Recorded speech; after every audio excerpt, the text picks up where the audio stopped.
शुरुआत करते हैं आज की न्यूज़पेपर की। पहली न्यूज़ हम देखेंगे द हिंदू से। पीआईबी में चूंकि इंपॉर्टेंट खबरें नहीं आई इसलिए हम आज की खबरें द हिंदू से ही देखने वाले हैं। पहली न्यूज़ आई है अमेरिका से। अमेरिका के सुप्रीम कोर्ट का एबॉर्शन को लेकर के क्या नज़रिया है, क्या सोचना है और अमेरिका की जनता क्या चाहती है। ठीक है, पहले क्या डिसीजन लिया गया था और वहाँ के जो राष्ट्रपति हैं जो बाइडन, उनका क्या कहना है। यहाँ पर बताया जा रहा है US Supreme Court to annul abortion right, मतलब कि यूएस सुप्रीम कोर्ट एबॉर्शन के जो अधिकार दिए गए थे महिलाओं को, उसको हो सकता है ख़त्म करें। तो 1973 में एक जजमेंट आया था, रोए वर्सेस वेड केस। ये महिलाओं के एबॉर्शन के राइट को प्रोटेक्शन देने का काम करता था। ठीक है, उनके पास ये अधिकार था कि वो अपनी प्रेगनेंसी को टर्मिनेट कर सकती हैं, मतलब आप अपने बच्चे का गर्भपात करा सकते हैं। और वहाँ की महिलाएं चाहती भी हैं, कई बार आंदोलन हुआ है कि मेरा शरीर है, मेरा अधिकार है, आप कौन होते हो कि एबॉर्शन पर रोक लगाने वाले। बहुत सारी ऐसी कंडीशन हो जाती है जिसके चलते चलते महिलाओं को एबॉर्शन करवाना पड़ जाता है। ठीक है, जैसे कि कुछ रेप विक्टिम महिलाएं रहती हैं, रेप के दौरान उनको प्रेगनेंसी हो जाती है, उस टाइम भी उनको गर्भपात कराना पड़ता है। और यदि इस प्रकार से सरकार उनको नियम कानून में बांध देगी गर्भपात के, तो फिर प्रॉब्लम होने वाली है। ठीक है, उनको नियम कानून के चलते चलते बस भटकते ही रहना पड़ जाएगा। तो अमेरिका के प्रेसिडेंट हैं जो बाइडन। अमेरिकन वोटर्स को उन्होंने कहा है ट्यूसडे के दिन कि आप डिफेंड करिए आपका जो फंडामेंटल राइट है एबॉर्शन का।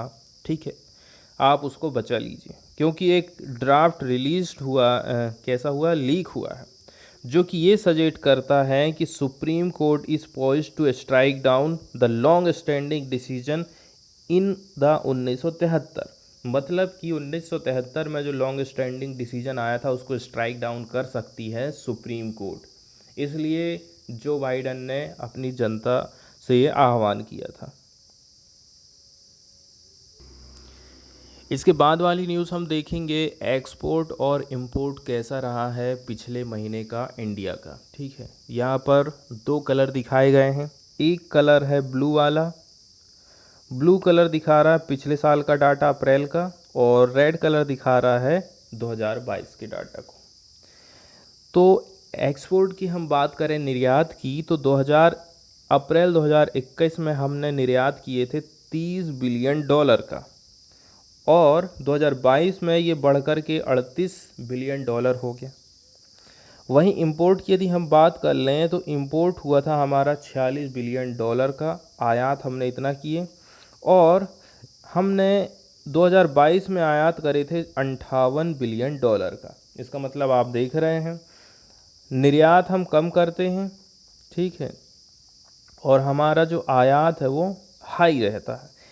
30 बिलियन डॉलर एक्सपोर्ट कर रहे हैं और $46 बिलियन हम इंपोर्ट कर रहे हैं। ये है हमारा अंतर। ट्रेड डेफिसिट हमारा जो था 15 बिलियन का था, $15 बिलियन का 2021 में, 2022 में ये बढ़ गया $20 बिलियन का, क्योंकि हमने इंपोर्ट ज़्यादा किया है। तो डेफिसिट हमको कब होता है, घाटा कब होता है, जब कोई भी देश आयात ज़्यादा करता है और निर्यात उसका कम होता है, तो उस टाइम होता है उसको ट्रेड डेफिसिट। यहाँ पर कुछ कुछ कमोडिटीज़ बताई गई हैं। सबसे ज़्यादा जो एक्सपोर्टेड कमोडिटी हैं उनके नाम यहाँ पर बताए गए हैं। मोस्ट एक्सपोर्टेड कमोडिटीज़ के नाम यहाँ बताए गए हैं, उनमें कितनी ग्रोथ हुई है वो देख लीजिए आप। Petroleum product, engineering goods, James and jewellery, इतनी चीज़ों का हम निर्यात करते हैं। वृद्धि 113%, 15% और -21%। सबसे ज़्यादा जो हमने आयात किया है वो कोल और कोक को मंगवाया है, 136% की वृद्धि। पेट्रोलियम और क्रूड ऑयल हम मंगवाए हैं, 81% की वृद्धि हुई है। इलेक्ट्रॉनिक सामान है हमारे, उनको मंगवाया है जिसमें 28% की वृद्धि यहाँ पर दिखाई गई है। एक न्यूज़ हम देखने वाले हैं महाराष्ट्र से। महाराष्ट्र में हाल ही में जीन बैंक की स्थापना की बात करी गई थी। ठीक है, तो जीएन बैंक से महाराष्ट्र को क्या लाभ पहुंचने वाला है, क्या क्या इसके उद्देश्य हैं, कौन कौन से चरण इसमें शामिल किए गए।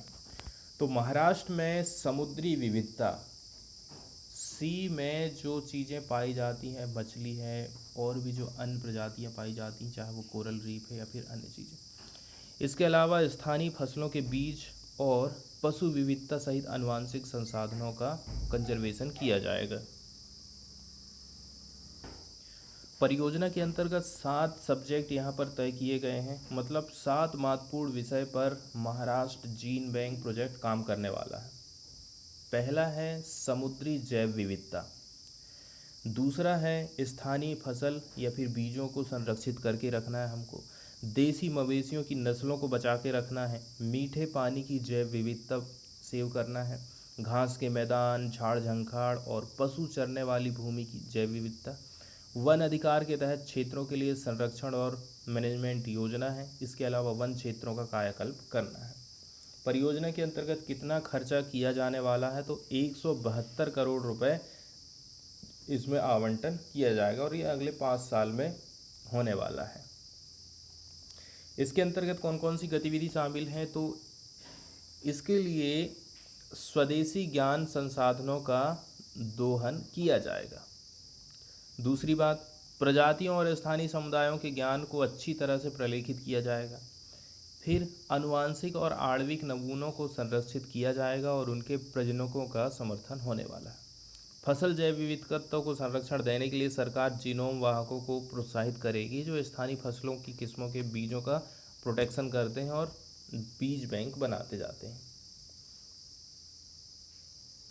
यदि हम बात करें कि कौन सी एजेंसी है जो इसको लागू करने वाली है, तो ये परियोजना महाराष्ट्र राज्य जैव विविधता board, Maharashtra state biodiversity board द्वारा कार्यान्वित की जाएगी और मुख्य सचिव और प्रमुख सचिव जो वन क्षेत्र के आते हैं अधीन जितनी भी समिति हैं वो इसकी देखरेख करने वाली। एमएसबीबी दुर्लभ और लुप्तप्राय समुद्री प्रजातियों के दस्तावेजीकरण और संरक्षण के लिए राष्ट्रीय समुद्र विज्ञान संस्थान गोवा जैसे संस्थानों के साथ में समन्वय करने वाला है।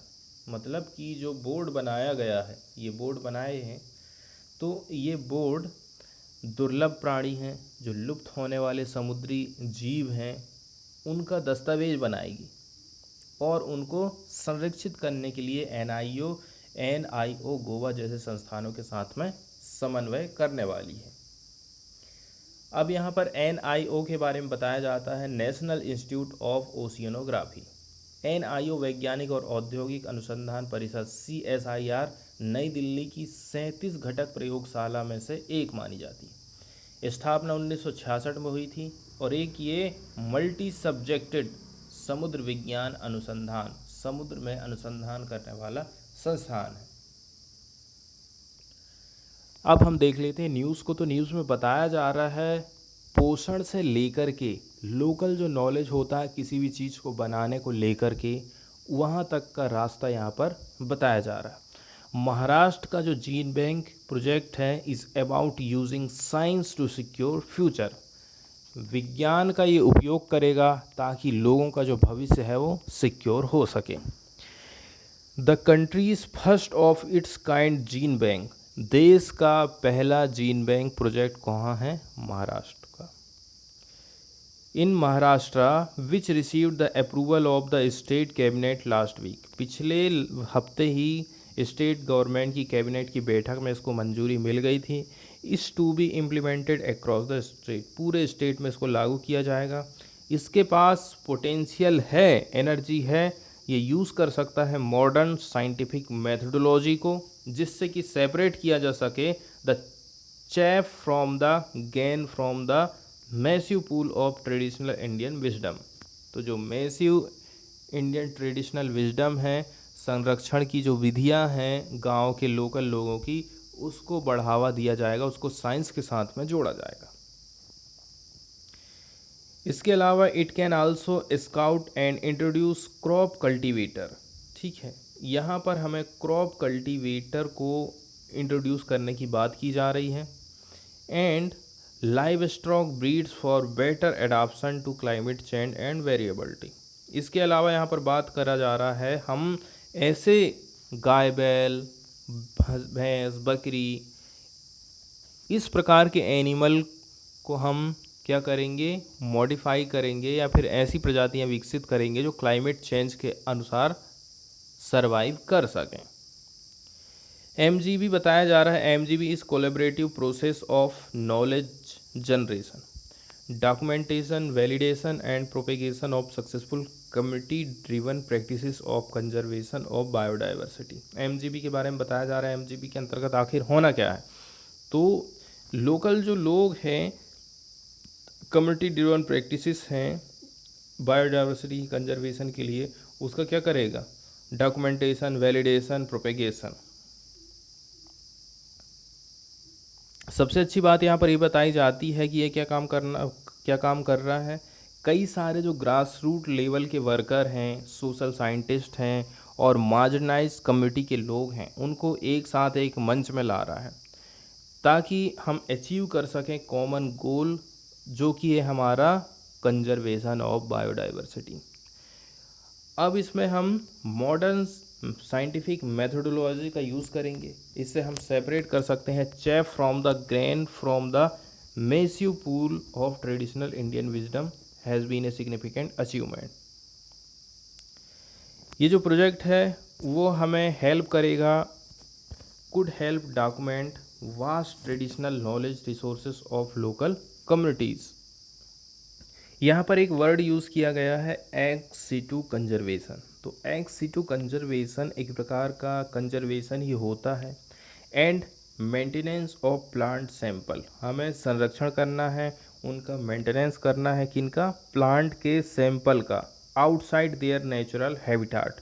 यदि हम उनका जो नेचुरल हैबिटाट है उसके अलावा कहीं पर प्लांट पाए जा रहे हैं तो उसका हमें कंजर्वेशन और मेंटेनेंस काम का करना है, either in the form of the whole plant और as a seed, pollen and tissue और सेल कल्चर। या तो आप पूरे प्लांट को ही कंजर्वेशन कर रहे हैं या फिर उसके किसी हिस्से का, जैसे कि सीड, पोलन, टिश्यू और सेल कल्चर। आगे यहाँ पर बताया जाता है कि Rajiv Gandhi science and technology commission ने इनवाइट किया था डॉक्टर माधव गाडगिल को ताकि प्रिपेयर किया जा सके एक प्रोग्राम को 2006 में। और यहाँ पर उसके जो 7 चरण हम देखे थे ना, 7 इसके सब्जेक्ट, उसके बारे में भी यहाँ पर एक बार बताया जाता है। जैसे कि एक्स सिटू कंजर्वेशन तो हम समझ गए हैं, इसमें हम मैरीन डाइवर्सिटी का कंजर्वेशन करेंगे। इसके अलावा on farm conservation of crop genetic diversity, ठीक है, फार्म कंजर्वेशन में हम फसलों का जो जेनेटिक डाइवर्सिटी है उसको बना के रखेंगे। Farm conservation of live stock genetic diversity, conservation and sustainable use of indigenous fish and shellfish diversity in selected water bodies. इसके अलावा कंजर्वेशन करेंगे ग्रासलैंड एंड सवाना बायोडाइवर्सिटी का, eco restoration of community forest resource lands employing a diversity of self sustaining and economic plant species.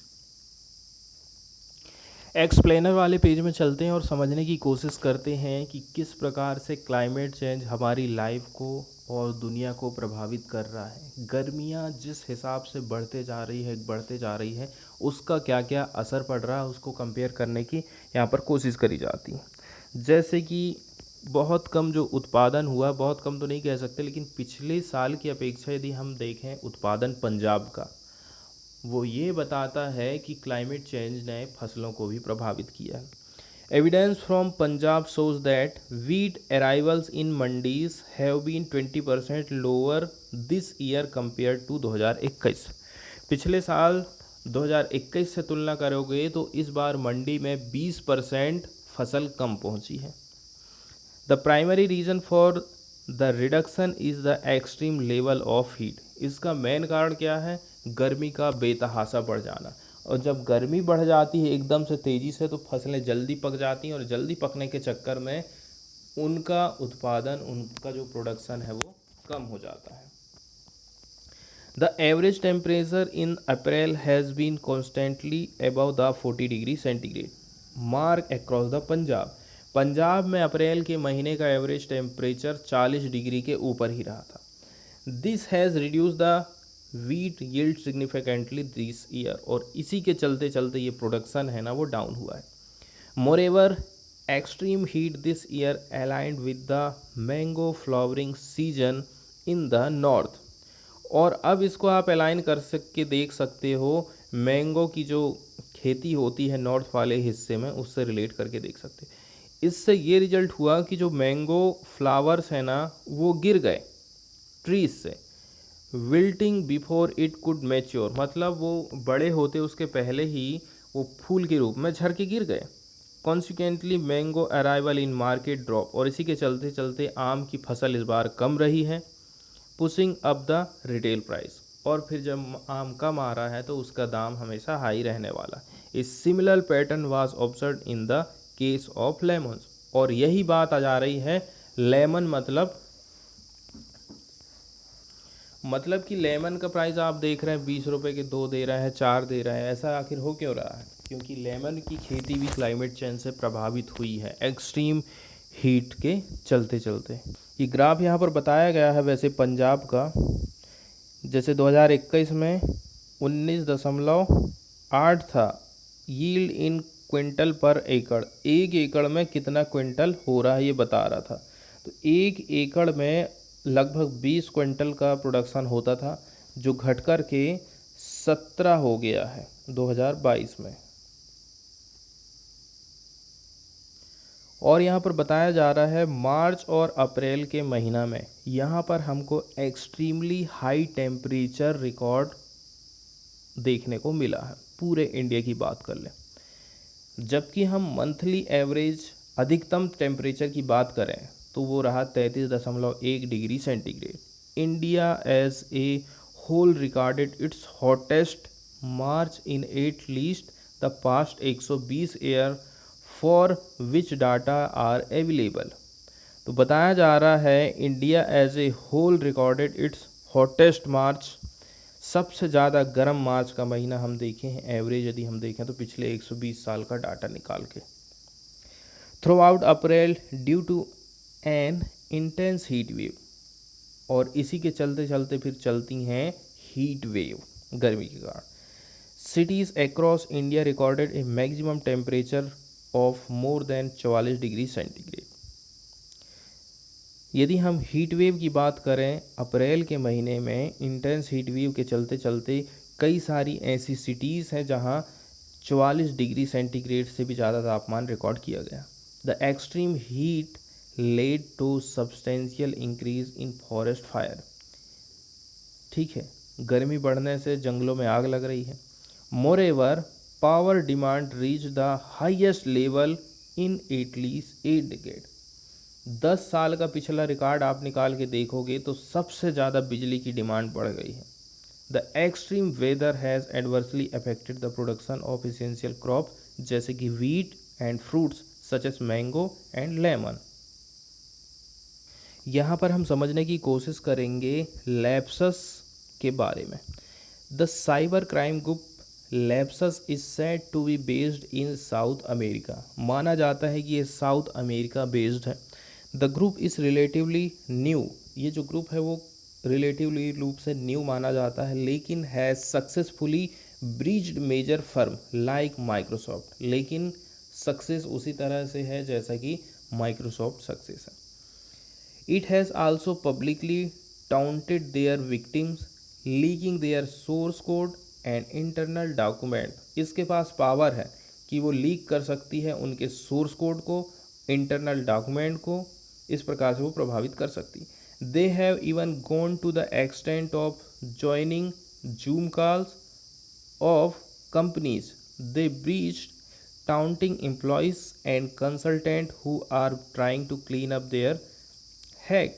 According to a Bloomberg report, the group has an active presence on the messaging app Telegram and its channel has over 47,000 subscriber.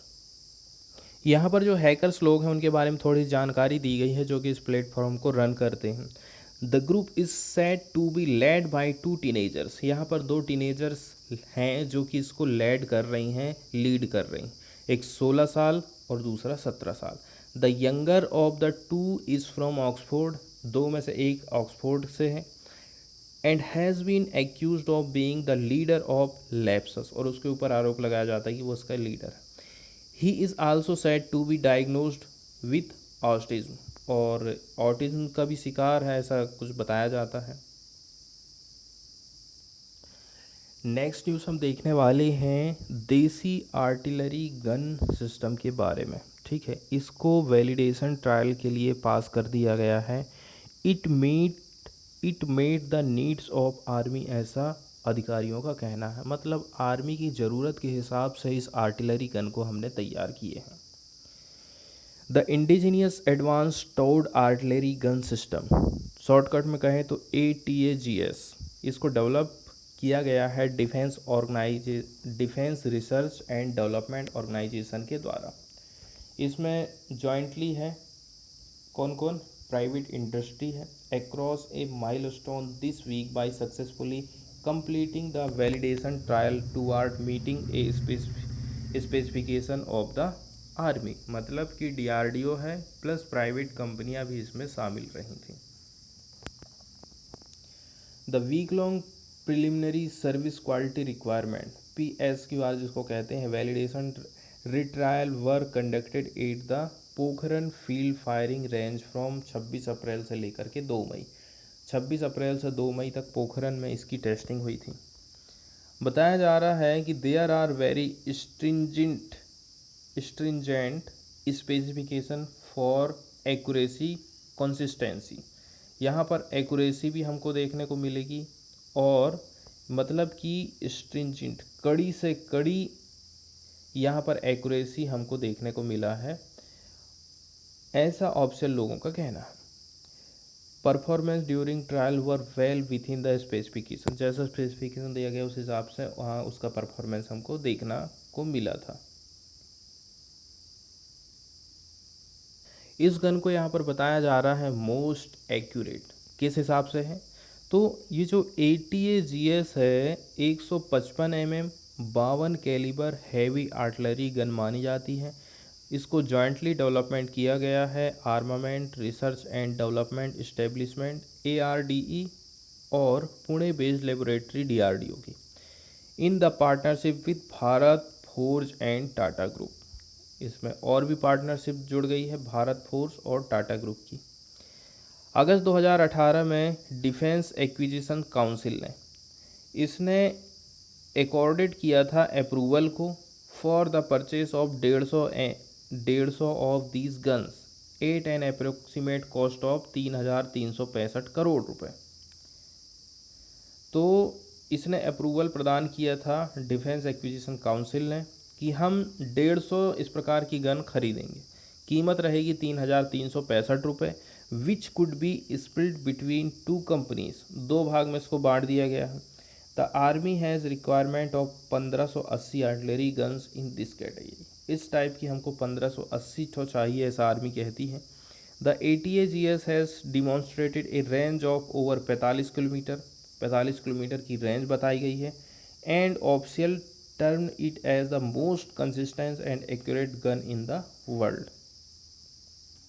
एक news हम देखने वाले हैं India और Denmark के relation से related. यहाँ पर हम समझने की कोशिश करेंगे ग्रीन स्ट्रेटजिक पार्टनरशिप आखिर होती क्या है। तो इट इज़ म्यूचुअली बेनिफिशियल, मतलब हमारे लिए भी और डेनमार्क के लिए भी ये बेनिफिशियल अरेंजमेंट होता है, ठीक है, ताकि हर एडवांस कर सकें, आगे बढ़ सकें पॉलिटिकल कोऑपरेशन में, expand economic relation and green growth, create job and strengthen cooperation on addressing global challenges and opportunities with a focus on ambitious implementation of Paris Agreement and the UN Sustainable Development। Paris agreement को ध्यान रखते हुए, UN sustainable development goal को ध्यान में रखते हुए हमें political cooperation, expand economics relation, green growth, create job, strengthen cooperation, जो भी ग्लोबल चैलेंजेस हैं उनको ध्यान में रखते हुए। अभी हाल ही में जो चर्चा चल रही है इंडिया और डेनमार्क के बीच में ग्रीन एनर्जी या फिर ग्रीन फील्ड को लेकर के, उसके बारे में बताया जा रहा है कि हमने 5 साल की कुछ एक्शन प्लानिंग की है 2021-26 वाला, जिसका उद्देश्य है कि हम कंसोलिडेट करेंगे green and low carbon growth को। ठीक है, हमें बढ़ावा देना है ग्रीन और लो कार्बन ग्रोथ को, फोकस करना है on sectors such as water, renewable energy, climate action, circular economy, sustainable and smart cities। इसके अलावा cooperation intellectual property right, maritime cooperation, food and agriculture and health and life science. तो 5 साल का ही target रखा गया है। बताया जा रहा है 4 एग्रीमेंट यहाँ पर किए गए हैं। Signed on Saturday was a memorandum of understanding between the Council of Scientific and Industrial Research, the National Geophysical Research Institute in Hyderabad, इसके अलावा Aarhus university, the geological survey of Denmark and Greenland on mapping ground water resources and aquifers. This will pave the way for long-term collaboration to address groundwater depletion and deterioration of quality। groundwater और water की quality दोनों को बनाए रखने के लिए एक प्रकार से प्रयास है। एक और यहाँ एग्रीमेंट की बात करी जा रही है, Indian institute of science Bengaluru और डेनमार्क का हो डेनफोस इंडस्ट्रीज प्राइवेट लिमिटेड। दोनों ने एक एमओयू पर साइन किए हैं ताकि वो इस्टेब्लिश कर सकें एक प्रकार से सेंटर ऑफ एक्सीलेंस, किस पर, नेचुरल रेफ्रिजरेंट्स के लिए for tropical climate. Natural refrigerants जिसको हम प्रशीतक कहते हैं, उसका किस प्रकार से यूज़ किया जाएगा। The centre will spread knowledge of CO2 based cooling system. ये सेंटर बनाया जाएगा, ये क्या करेगा, नॉलेज देगा लोगों को CO2 बेस्ड कूलिंग सिस्टम के बारे में, और ऑफ़र करेगा स्किल डेवलपमेंट को for installation and maintaining such system. इस प्रकार का यदि सिस्टम कहीं कोई लगा रहा था उसको मेंटेन करने का काम, इंस्टॉल करने का काम भी इसमें सहायता करने वाला ही है centre. A traditional knowledge digital library access agreement was signed by Council of Scientific and Industrial Research and Danish Patent and Trademark Office। Traditional knowledge digital library access agreement भी साइन किया गया है।